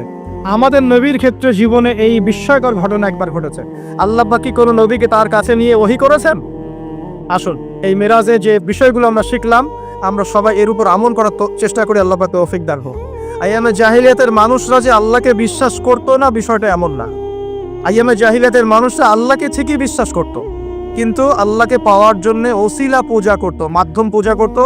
আমি একটা দলিল দিচ্ছি যে আইয়ামে জাহিলিয়াতের মানুষরাও যে আল্লাহকে বিশ্বাস করত, তার সবচেয়ে বড় দলিল হচ্ছে আবু জেহেল নিজেই। আবু জেহেলের নাম শুনেছেন তো? আবু জেহেলকে এই উম্মতের কি বলা হয়? কে বলতে পারবেন? আবু জেহেলকে এই উম্মতের কি বলা হয়? ওয়াজ কি খালি শুনলেই হবে নাকি একটু ধরে রাখতে হবে? কি বলা হয়? আইয়ামে জাহিলিয়াত একটা প্রবাদ ছিল, আবু জেহেলকে বলা হতো আবুল হাকাম, মানে জ্ঞানের পিতা। কিসের পিতা?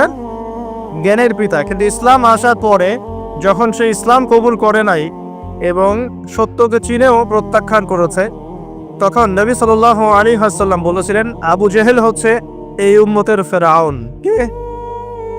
ফেরাউনের নাম শুনেছেন কিনা? ফেরাউন কে ছিল? এই বিশ্বের সবচেয়ে প্রতাপশালী শাসক। সে কি ভালো ছিল না জালেম ছিল? ক্ষমতা চিরদিন থাকে না? থাকে না? থাকে। ফেরাউনের চেয়ে শক্তিধর ওই সময় বিশ্বের কেউ ছিল? আজকে ফেরাউনের কোন অস্তিত্ব আছে? আছে, তার লাশটা পড়ে আছে। তার লাশটা আছে না? 1897 সালে তার লাশটা আবিষ্কৃত হয়েছে। কত সালে? 1897 সালের দিকে তার লাশটাকে আল্লাহ পাক শুটকি বানিয়ে রেখে দিয়েছেন।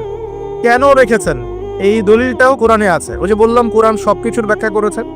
ফেরাউনের লাশ কেন সংরক্ষণ করা হয়েছে এর দলিলও কোরআনে আছে। আল্লাহ বলেছেন যাতে করে তুমি, আজ আমি তোমার এই দেহটাকে সংরক্ষণ করব যাতে করে তোমাকে পরবর্তীদের জন্য নিদর্শন রূপে রাখা যায়। তাহলে ফেরাউন কাদের জন্য নিদর্শন হয়ে আছে? ফেরাউনের পরে যারা জালেম হিসেবে আসবে পৃথিবীতে, সেই জালেমদের জন্য ফেরাউনের লাশটা নিদর্শন হয়ে আছে। কিন্তু মানুষ নিদর্শন গ্রহণ করতে রাজি না, মানুষ শিক্ষা গ্রহণ করতে রাজি নয়। ফেরাউন কি আম কোনো ব্যক্তি ছিলেন না শাসক ছিলেন? তাহলে আম ব্যক্তিদের জন্য তিনি যতটা না বড় নিদর্শন, শাসকদের জন্য বড় নিদর্শন। যারাই পৃথিবীতে শাসন ক্ষমতার বলে জুলুম করবে তাদের জন্য ফেরাউন একটা নিদর্শন হয়ে থাকবে কিয়ামত পর্যন্ত। থাকবে কিনা? লিতাকুনা লিমান খালফাকা আয়া, আল্লাহ বলেছেন যাতে করে তুমি পরবর্তীদের জন্য নিদর্শন হতে পারো, এই কারণে তোমার লাশটাকে আমি সংরক্ষণ করেছি। আল্লাহ পাক এটাও বলেছেন কিন্তু বেশিরভাগ মানুষই আমার নিদর্শন সম্পর্কে গাফেল। বাস্তবতা তাই নয় কি? আচ্ছা, এখন ফেরাউনদের মতো বড় বড় জালেম নাই সারা বিশ্বে?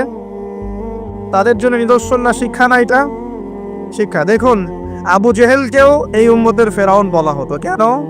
কারণ সে সত্যকে চিনেও প্রত্যাখ্যান করেছে। তাকে বদরের যুদ্ধে হত্যা করা হয়েছে। দুইজন ছোট ছোট কিশোর তাকে হত্যা করেছেন, দুইজন মুয়াজ। দুইজন কি? এই মুয়াজ নাম জানতেন? মুয়াজ নাম বরকতময় নাম। দুই মুয়াজ, সিরাতের গ্রন্থ পড়ে দেখবেন, আর রাহিকুল মাখতুম। দুইজন মুয়াজ, ছোট ছোট বাচ্চা যাদের বয়স 10 থেকে 15-র মধ্যে, 10 থেকে 15। এই দুই ভাই মিলে আবু জেহেলকে হত্যা করেছে। সুবহানাল্লাহ। এরপর আব্দুল্লাহ বিন মাসউদ রাদিয়াল্লাহু আনহু, তিনি তার গর্দানটা কেটে রাসূলের সামনে উপস্থাপন করেছিলেন। সুবহানাল্লাহ। ওই গর্দান দেখে নবী সাল্লাল্লাহু আলাইহি ওয়াসাল্লাম বলেছিলেন যে এই হচ্ছে এই উম্মতের ফেরাউন। আবু জেহেলকে এই উম্মতের বলেন ফেরাউন। এখন আবু জেহেলের দলিল কি দিচ্ছি? আবু জেহেল যখন বদরের যুদ্ধ করতে গিয়েছিল, তখন সে আগে যুদ্ধের মাঠে যায় নাই, সে আগে গিয়েছে কাবা ঘরে। কোথায় গিয়েছে? কাবা ঘর তখনও ছিল কি না? কাবা ঘর তখনও ছিল, এবং মানুষ তখনও হজ করত। বলতে পারেন যে কিরকম করে হজ করত? সেই হজের সিস্টেম আর আমাদের সিস্টেম এক ছিল না। তারা দাবি করত যে তারা ইব্রাহিম আলাইহিস সালামের সুন্নাহ ফলো করছে, তারা দাবি করত। এই দাবির উপর ভিত্তি করে তারা কাবা ঘরের ভিতরে 360টা মূর্তি ঢুকিয়েছিল। কয়টা? 360টা। এই মূর্তিগুলোর মধ্যে ইব্রাহিম আলাইহিস সালামের মূর্তিও ছিল, ইসমাইল আলাইহিস সালামের মূর্তিও ছিল। আসলে তারা তো আর জানতো না তারা কেমন দেখতে। তারা কি জানতো? একটা কাল্পনিক স্ট্যাচু তারা গঠন করেছিল এবং তার কাছে তারা সাজদা করত। তাদের ধারণা ছিল ইব্রাহিম আলাইহিস সালাম তো ভালো মানুষ না, তার কাছে চাইলেই আল্লাহর কাছে চাওয়া হবে। এমনটা আমাদের এখানে অনেকে মানুষের আকীদা আছে না, যে অনেক কবরে চলে গেছে মানুষ, তাদের আকীদা হচ্ছে এই মানুষ অনেক বুজুর্গ ছিল, তার কাছে চাইলেই আল্লাহর কাছে চাওয়া হয়। আকীদা একই কি না? এগুলো শিরকি আকীদা। চাবেন কার কাছে? সরাসরি কার কাছে? আল্লাহর কাছে। কিসের ওসিলায় চাবেন? নিজের নেক আমলের ওসিলায় চাবেন, আল্লাহ পাকে তাওহীদের ওসিলায় চাবেন, আল্লাহ পাকে আসমাউল হুসনার ওসিলায় চাবেন, আল্লাহ পাকে সিফত নাম এগুলোর ওসিলায় চাবেন। ইনশাআল্লাহ আল্লাহ পাক আপনার দোয়া কবুল করবেন। আল্লাহ পাক আমাদের সবার দোয়াগুলো কবুল করুন বলে আমিন। এখন আবু জেহেল কাবা ঘরে গিয়ে কি করেছে? আবু জেহেল কাবা ঘরে গিয়ে আল্লাহকে বলছিল, আল্লাহুম্মা, ভালো করে শোনেন, আল্লাহুম্মা, হে আল্লাহ, ইন কুনতা তাআলাম, হে আল্লাহ আপনি যদি জানেন, আন্না মুহাম্মাদান আলাল হক, যে মুহাম্মদ সাল্লাল্লাহু আলাইহি ওয়াসাল্লাম সত্যের উপরে আছে, ফানসুরহু, তাহলে তাকেই সাহায্য করেন। কে দোয়া করছে এটা? কে দোয়া করছে? আচ্ছা, আবার বলছে, আল্লাহুম্মা, হে আল্লাহ, ইন কুনতা তাআলাম, আপনি যদি জানেন, আন্না নাহনুল কুরাইশ আলাল হক, আমরা কুরাইশরা সত্যের উপরে আছি, ফানসুরনা, তাহলে আমাদেরকে সাহায্য করেন। কে দোয়া করছে? এখন বলেন তো, আবু জেহেল আল্লাহ বিশ্বাস করে কিনা? আল্লাহ বলে যে একজন আছে, আবু জেহেল বিশ্বাস করে কিনা? তারপরে কেন সে মুশরিক হলো? কেন উম্মতের ফেরাউন হলো? কি কারণ? কারণ আল্লাহকে বিশ্বাস করা যথেষ্ট নয় যতক্ষণ না আপনি আল্লাহর বিধানের আনুগত্য করছেন। কথা কি বুঝতে পারছেন? আল্লাহর বিধানের আনুগত্য করার পরে আমি মুসলিম হচ্ছি। আল্লাহ পাকের বিধানের সামনে আত্মসমর্পণ করার মধ্য দিয়ে আমি কি হচ্ছি? মুসলিম হচ্ছি। যারা হিন্দু ভাই, তারা কি বিশ্বাস করে না একজন ঈশ্বর আছে? জিজ্ঞাসা করে দেখেন, বিশ্বাস করে না? অবশ্যই বিশ্বাস করে। যারা বলছে যে 3 খোদা, আল্লাহ, নাউজুবিল্লাহ, ঈসা আলাইহিস সালাম আর রুহুল কুদুস, যারা 3 খোদায় বিশ্বাস করে, এমন মানুষ আছে না পৃথিবীতে? তাদের সংখ্যা কিন্তু কোটি কোটি, প্রায় 200-300 কোটি মানুষ এগুলো বিশ্বাস করে। ওরা কি আল্লাহ বিশ্বাস করে না? করে কি না? ওরা কি বিশ্বাস করে না যে একজন আল্লাহ বলে একজন আছে? যারা বুদ্ধিস্ট, তারা কি বিশ্বাস করে না যে আল্লাহ বলে একজন আছে? যারা ইহুদি, তারা কি বিশ্বাস করে না যে আল্লাহ বলে একজন আছে? আর আল্লাহ বলে একজন আছে, উপরওয়ালা একজন আছে, এই বিশ্বাস যথেষ্ট নয় যতক্ষণ না আপনি সেই আল্লাহর বিধানের সামনে আত্মসমর্পণ করছেন। আর আত্মসমর্পণ মানে কি? কিছু অংশ মানবো, কিছু অংশ মানবো না। আত্মসমর্পণ মানে কি? কিছু অংশকে মানবো, বাকি অংশ ছেড়ে দিব। যেটুকু মানলে আমার সুবিধা হয় ওইটুকু মানবো, যেগুলো মানলে আমার সুবিধা হয় না এগুলো ছেড়ে দিব। আত্মসমর্পণ মানে কি? আমি 2টা দলিল দিই, খালি জাস্ট 2টা, শর্ট করে দিচ্ছি কারণ আমাদের আলোচনা অনেক লম্বা হবে ইনশাল্লাহ। 2টা দলিল দিচ্ছি। এক, ইব্রাহিম আলাইহিস সালামকে যে আল্লাহ পাক বললেন তোমার স্ত্রী সন্তানকে রেখে আসো কাবা ঘরের কাছে, মনে আছে? মনে আছে কি নাই? আচ্ছা, ইব্রাহিম আলাইহিস সালাম কি প্রশ্ন করেছিলেন যে আমি কেন রেখে আসবো, এর পিছনে যুক্তি কি, বিজ্ঞান কি, দর্শন কি? নাকি আল্লাহ বলেছেন বাস করেছেন? কোনটা? আল্লাহ বলেছেন, তিনি করেছেন। তিনি বলছেন, আল্লাহ বলছেন তোমার সন্তানকে কুরবানি করতে হবে, সন্তানের বয়স 10 বা 12 বছর। তিনি কি বলেছেন নিষ্পাপ বাচ্চাকে কেন হত্যা করব? এর পিছনে যুক্তি কি, এর পিছনে বিজ্ঞান কি, এর পিছনে দর্শন কি? আল্লাহ কাজটা তো ভালো মনে হচ্ছে না, এরকম করে প্রশ্ন করেছেন? নাকি আল্লাহ যা বলেছেন তাই করার জন্য প্রস্তুতি নিয়েছিলেন? কোনটা? এই কারণে ইব্রাহিম আলাইহিস সালামকে আল্লাহ পাক বলছেন আমার খলিল, আমার বন্ধু। ইয ক্বালা লাহু রাব্বুহু আসলিম, যখনই তার রব তাকে বলেছে আসলিম, আত্মসমর্পণ করো, ক্বালা আসলামতু লিরাব্বিল আলামিন, ইব্রাহিম বলেছে আমি আমার রবের সামনে আত্মসমর্পণ করলাম। সুবহানাল্লাহ। এই হলো মুসলিম। আর ইব্রাহিম আলাইহিস সালাম তোমাদের পিতা, মুসলিম জাতির পিতা, হুয়া সাম্মাকুমুল মুসলিমিন, যিনি তোমাদের নামকরণ করেছেন মুসলিম। মা কানা ইব্রাহিম ইহুদিয়্যা ওয়ালা নাসরানিয়্যা, ইব্রাহিম একজন ইহুদি ছিল না, নাসারাও ছিল না। ওয়ালাকিন কানা হানিফাম মুসলিমা, তিনি ছিলেন একজন হানিফ, একনিষ্ঠ মুসলিম। তাহলে ইব্রাহিম কেমন মুসলিম ছিলেন? প্রশ্ন করা মুসলিম না আত্মসমর্পণ করা মুসলিম? এখন মুসলিমদেরকে বোঝাতে হয় নামাজের বৈজ্ঞানিক ব্যাখ্যা কি, তারপর নামাজ পড়ে। জাকাতের অর্থনৈতিক ভিত্তি কি, জাকাতের সামাজিক সুফল কি বোঝাতে হয়, তারপর জাকাত দেয়।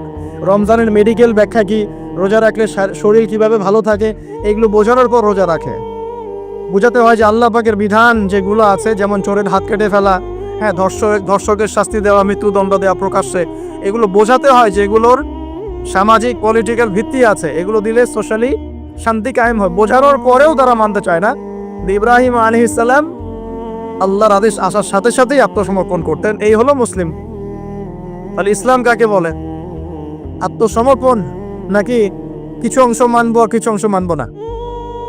এখন আমরা যে কিছু অংশ মানি কিছু অংশ মানি না, এটা দেখার জন্য আপনাকে রমজান মাস পর্যন্ত অপেক্ষা করতে হবে। কিরকম?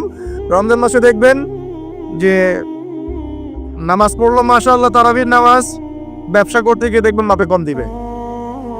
তার মানে সে নামাজ ইবাদত বন্দেগী জীবনে আল্লাহকে মানে ঠিকই, অর্থনৈতিক জীবনে আল্লাহকে মানে না। ওখানে তার কাছে মনে হচ্ছে আল্লাহ দেখছেন না, এখানে আমি যা ইচ্ছা তাই করতে পারবো। একজন পরেজগার ব্যক্তি, তাহাজ্জুদ গোজার, মাশাআল্লাহ, রাতে তাহাজ্জুদ পড়েন, দেখবেন অফিসে গিয়েছে, আদালতে, অন্যান্য জায়গায় গিয়েছে, চাকরি ক্ষেত্রে, সেখানে গিয়ে টেবিলের তল দিয়ে টাকা নেওয়া শুরু করেছে। তো তার ধারণা যে এখানে আল্লাহ তাকে দেখছে না, নামাজ আল্লাহ তাকে দেখছে। আবার আমাদের দিনই বোন অনেকে রোজা রাখে, মাশাআল্লাহ, রোজা রেখেও দেখবেন সিরিয়াল দেখছে, গীবত করছে, বেপরদা হয়ে বাইরে করছে কিনা, আবার রোজাও কিন্তু রাখছে। তার মানে তার ধারণা যে ইবাদত বন্দেগী জীবনে আল্লাহ আমাকে, এখানে লা ইলাহা ইল্লাল্লাহ ঠিক আছে, মুহাম্মদুর রাসূলুল্লাহ ঠিক আছে, কিন্তু সেটা এই পর্দার ক্ষেত্রে, অন্যান্য জীবনের অন্যান্য ক্ষেত্রে আমি লা ইলাহা ইল্লাল্লাহ মুহাম্মদুর রাসূলুল্লাহর পরোয়া করছি না। আমরা অনেক মানুষকে দেখেছি ব্যক্তিগতভাবেও এবং সোশ্যালিও, ইবাদত বন্দেগী জীবনে পাক্কা মুসলমান, একদম কপালে সেজদার দাগ পড়ে গেছে, পায়ের মধ্যে সেজদার দাগ পড়ে আছে, ওই ব্যক্তি অর্থনৈতিক জীবনে গিয়ে পাক্কা সুখর আছে কি নাকি? এমন লোকের অভাব আছে? আমরা মোটামুটি অনেকেই এর মধ্যে ইনভলভ হয়ে যাই। আমরা একটা জিনিস বোঝাতে ব্যর্থ হচ্ছি, এবং এই মাহফিলের সিজনে এই একটা দাওয়াতই আমি দেওয়ার চেষ্টা করেছি, সেটা হলো নিজেকে এবং আপনাদেরকেও, যে ইসলাম আংশিক কোনো জীবন ব্যবস্থা নয়। ইসলামের মধ্যে প্রতিটা বিষয়ের হেদায়েত আছে। আমি মানতে পারি না পারি, আগে আমাকে আত্মসমর্পণ তো করতে হবে নাকি? আমি হয়তো মানতে পারছি না, আমি জানি এই যুগে 100% ইসলাম পালন করা এত সহজ নয়। এটা কথা বলা সহজ, কিন্তু কাজ করা এতটা সহজ নয়। যদি করতে চাই পাহাড়ে চলে যাওয়া লাগবে, পাহাড়ে গরু ছাগল চড়াইতে হবে, ওখানে একদম ফিতনামুক্ত পরিবেশে নিজে চাষবাস করে খাইতে হবে, ছাগলের দুধ ধোয়াই খাইতে হবে, ওখানে আজান দেওয়া লাগবে, ইকামত দেয়, আজান নামাজ পড়া লাগবে, ফিতনা থেকে দূরে থাকা লাগবে, তাহলে 100% পালন করতে পারবো হয়তো। এই সমাজে, এই সামাজিক ব্যবস্থায় থেকে 100% ইসলাম পালন করা, যে বলবে সে মিথ্যা কথা বলছে। আমি যদি বলি আমি মিথ্যা কথা বলছি। 100% ইসলাম পালন করা এই যুগে এত সহজ নয়, এত সহজ নয়। কিন্তু আমি জানি সহজ নয়, কিন্তু আমরা তো নিয়াত করতে পারি নাকি, যে আল্লাহ আমি বিশ্বাস করি কোরআন এবং সুন্নাহই চূড়ান্ত, এবং এর মধ্যেই জীবনের সবকিছুর হেদায়েত আছে। আল্লাহ আমি এর সামনে আত্মসমর্পণ করলাম, তুমি আমাকে পরিপূর্ণ জীবনে ইসলাম পালনে তৌফিক দাও আল্লাহ। এই দোয়াটা করা যায় তো, এই নিয়াতটা তো করা যায়। ইন্নামাল আমালু কি, ইন্নামাল আমালু বিন্নিয়াত, কাজের ফলাফল ডিপেন্ড করে কিসের উপরে? নিয়াতের উপরে। তো নিয়াতটা করি ইনশাআল্লাহ। এখন নামাজ পড়তে পারছি, কালকে দাঁড়িয়েও রাখবো ইনশাআল্লাহ। কালকে দাঁড়িয়ে রেখেছি, পাক্কা মুসল্লি হয়েছি, ফরজ আদায় করছি, কালকে সুন্নত নফলও পড়বো ইনশাআল্লাহ। নামাজ ঠিক হয়ে গেছে আলহামদুলিল্লাহ, তাহাজ্জুদ পর্যন্ত পড়ছি। আমার অর্থনৈতিক জীবনে সুদও ছাড়বো ইনশাআল্লাহ, ঘুষও ত্যাগ করবো ইনশাআল্লাহ, অন্যের সম্পদ আত্মসাৎ করাও বন্ধ করবো ইনশাআল্লাহ, দুর্নীতি বন্ধ করবো ইনশাআল্লাহ। আজকে আমি মুসল্লি হয়েছি, আমার পরিবারে পর্দাও কায়েম করবো ইনশাআল্লাহ। আমার পরিবার ঠিক আছে ইনশাআল্লাহ, আমি সামাজিক দায়িত্ব পেয়েছি, আমি আমার সাধ্যমতো সমাজে ইসলাম প্রতিষ্ঠার চেষ্টা করবো ইনশাআল্লাহ। চেষ্টা তো করতে হবে, আল্লাহ পাক চেষ্টা দেখবেন। যদি চেষ্টাটাও না করি, আল্লাহর কাছে কি জবাব দিব, কি মুখ দেখাবো? আমাদের সবাইকে নবী সাল্লাল্লাহু আলাইহি ওয়াসাল্লামের সামনে মুখ দেখাতে হবে না? একবার দেখাতে হবে ইচ্ছাই হোক আর অনিচ্ছাই হোক, আর একবার দেখাতে হবে ঐচ্ছিকভাবে। বুঝাচ্ছি কিভাবে? ইচ্ছাই হোক আর অনিচ্ছাই হোক কোথায়? কবরে। কোথায়? সবাইকে দেখানো হবে। আমি আপনি এভরিবডি, সবাই দেখবে আমাদের নবী মুহাম্মদ সাল্লাল্লাহু আলাইহি ওয়াসাল্লামের এই নূরানি চেহারা, সবাই দেখবে ইনশাআল্লাহ। আল্লাহ পাক প্রশ্ন করবেন, ফেরেশতাদের মাধ্যমে প্রশ্ন করাবেন, মান হাযা রাজুল বুইসা ফীকুম, এই ব্যক্তিকে যাকে তোমাদের কাছে পাঠানো হয়েছে। পৃথিবীতে যদি আমরা রাসূলের সুন্নাহ মতো চলতে পারি বা চলার চেষ্টা করি, ইনশাআল্লাহ সেই ব্যক্তি বলতে পারবে যে তিনি হচ্ছেন রাসূলুল্লাহ সাল্লাল্লাহু আলাইহি ওয়াসাল্লাম। আমি আল্লাহর কিতাব পড়ে জেনেছিলাম যে তিনি আল্লাহর রাসূল সাল্লাল্লাহু আলাইহি ওয়াসাল্লাম। আর যারা দুনিয়াতে চেষ্টা পর্যন্ত করবে না, তারা কি উত্তর দিতে পারবে? তাই মনে হয়। আর একবার হচ্ছে ঐচ্ছিক। এটা কেমন? রাসূল সাল্লাল্লাহু আলাইহি ওয়াসাল্লাম হাউজে কাউসারের সামনে দাঁড়িয়ে থাকবেন, আকাশের তারা যত বেশি তার চেয়ে বেশি হবে পানপত্র, গ্লাস। তো নবী সাল্লাল্লাহু আলাইহি ওয়াসাল্লাম সবাইকে হাউজে কাউসারের পানি পান করাবেন। ওই দিন অন্য কোনো ব্র্যান্ডের পানি চলবে না, শুধু হাউজে কাউসারের পানি চলবে। মাম পানি, প্রাণ পানি, এসব পানি নাই, শুধু হাউজে কাউসারের পানি। কথা বুঝতে পারছ? কোনো ড্রিঙ্কস নাই, সফট ড্রিঙ্কস, হার্ড ড্রিঙ্কস, কোনো ড্রিঙ্কস নাই, শুধু কি হাউজে কাউসারের পানি। এই পানি ছাড়া কোনো পানি নাই। এই পানি যে খাবে, এই যে 50,000 বছরের সমান দিন, কিয়ামতের দিন, এই দিনে সে ইনশাআল্লাহ পিপাসার্ত হবে না।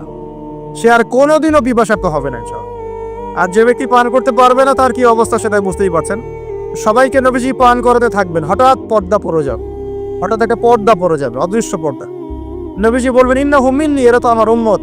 কেন পর্দা পড়ে গেল? আল্লাহ পাক জানিয়ে দিবেন, ইয়া রাসূলুল্লাহ সাল্লাল্লাহু আলাইহি ওয়াসাল্লাম, ইয়া নবী আল্লাহ, হে আল্লাহর নবী, আপনি জানেন না, ইন্নাকা লা তাদরি, আপনি জানেন না, মা আহদাসু বা'দাকা, আপনার ইন্তেকালের পরে এর আপনার শরীয়তের মধ্যে কত নতুন নতুন বেদাত চালু করেছে, কত নতুন নতুন আমল চালু করেছে, আকীদা চালু করেছে, এটা আপনি জানেন না। ইন্নাকা লা তাদরি মা আহদাসু বা'দাক, সহিহ বুখারীর মধ্যে হাদিস আসছে। নবীজি তখন বলবেন, সুহকান সুহকান, দূর হও দূর হও, লিমান গায়্যারা বা'দি, যারা আমার পরে দিনকে পরিবর্তন করেছো তারা দূর হয়ে যাও। প্রিয় ভাইয়েরা, আমরা নিয়াত করতে পারি তো ইনশাআল্লাহ যে আমরা জীবনের প্রতিটা ক্ষেত্রে রাসূলের সুন্নাহ মেনে চলার চেষ্টা করবো ইনশাআল্লাহ। এবং ইসলাম মানে আত্মসমর্পণ, আল্লাহর সামনে নিজের ইচ্ছাকে সমর্পণ করে দিব ইনশাআল্লাহ। কতটুকু পারবো না পারবো সেটা পরে, আগে আত্মসমর্পণ করবো, ইনশাআল্লাহ আল্লাহ পাক রাস্তা দেখাবেন ইনশাআল্লাহ। বিশ্বাস করেন, যে ব্যক্তি চাইবে আল্লাহর কাছে মন থেকে, আল্লাহ আমি নামাজ পড়ছি, মাশাআল্লাহ আমি পর্দা কায়েম করেছি, আমি কোরআন তেলাওয়াত শিখছি, দিনের ফিকির করছি, দিন প্রচারের চেষ্টা করছি, আল্লাহ আমাকে তুমি সুদও ছাড়া তৌফিক দাও, আল্লাহ অবশ্যই তাকে তৌফিক দিবেন ইনশাআল্লাহ। যে আল্লাহর কাছে যা চাইবে আল্লাহ পাক তাকে সেটাই দিবেন ইনশাআল্লাহ। একটা প্রবাদ আছে যে মানুষকে সে কারণেই সৃষ্টি করা হয়েছে, যে উদ্দেশ্যে সে, মানে যে গন্তব্যে সে ধাবিত হবে, ওই কারণেই মানুষকে সৃষ্টি করা হয়েছে। যদি আমরা জান্নাতের দিকে ধাবিত হতে চাই, দেখবেন ওই কাজগুলোকে আল্লাহ আপনার জন্য সহজ করে দিয়েছে। এটা হবে ইনশাআল্লাহ। আপনি শুধু একবার মন থেকে আল্লাহর দিকে ফিরে আসেন, আল্লাহ আপনাকে সময় দিবে, আল্লাহ আপনাকে রিজিক দিবে, আল্লাহ আপনাকে ওস্তাদ দিবে, আল্লাহ আপনাকে বন্ধু দিবে, আল্লাহ আপনাকে পরিবেশ দিবে, আল্লাহ আপনাকে দিন শেখা সহজ করে দিবে, হালাল রিজিকে পথ করে দিবেন, নেককার স্ত্রী দিবেন, নেককার সন্তান দিবেন, আল্লাহর পথে কাজ করার ট্র্যাক দিবেন, সবই আল্লাহ ব্যবস্থা করে দিবেন ইনশাআল্লাহ। এইটা ডিপেন্ড করে কার চাওয়া কত প্রগাঢ়, এর উপর ডিপেন্ড করে। যে যত বেশি জোর খাটিয়ে আল্লাহর কাছে চাইতে পারবে, আল্লাহ পাক তাকে তত বেশি দিবে ইনশাআল্লাহ। তবে দিবেন, এটা 100% ফিক্স করে রাখে ইনশাআল্লাহ। আল্লাহ পাক আমাদের সবাইকে পরিপূর্ণ মুসলিম হওয়ার তৌফিক এনায়েত করুন। প্রিয় ভাইরা, যেখানে ছিলাম, আইয়ামে জাহিলিয়াতে এমন শিরক ছিল, 1 নাম্বার। 2, আইয়ামে জাহিলিয়াতে ঠিক এমনই সুদ ছিল। আমাদের সমাজে সুদ আছে না, এরকম সুদভিত্তিক অর্থনৈতিক সিস্টেম ছিল আইয়ামে জাহিলিয়াতের মধ্যে। 3 নাম্বার ছিল মাদক। আমাদের সমাজে মাদক আছে না, মাদকের ছড়াছড়ি নাই। এখনকার যুব সমাজে 3টা বড় প্রবলেম। কয়টা? 3টা। একটা হচ্ছে পর্নোগ্রাফি। একটা কি? পর্নোগ্রাফি। অলমোস্ট এভরিবডি, সবাই পর্নোগ্রাফিতে আসক্ত, অলমোস্ট এভরিবডি। 2 নাম্বার হচ্ছে মাদক। এই যে মাদকের সাথে সবাই না হলেও সমাজে একটা বড় অংশের যুব সমাজ কিন্তু আসক্ত হয়ে আছে। 3 নাম্বার হচ্ছে ফ্রি মিক্সিং, মানে নারী পুরুষের অবাধ মেলামেশা। এই সমস্যাগুলো যুব সমাজ কাজকে গ্রাস করে খাচ্ছে। এরপরে আরো কিছু প্রবলেম আছে, যেমন বেকারত্ব, হতাশা, জীবনের উদ্দেশ্য থেকে বিচ্যুত হয়ে যাওয়া, পারিবারিক চাপ, মিউজিক, তারপরে বন্ধুদের, খারাপ বন্ধুদের পল্লায় পড়া, সঙ্গদোষ, কিশোর গ্যাং, এরকম কিছু প্রবলেমস আছে।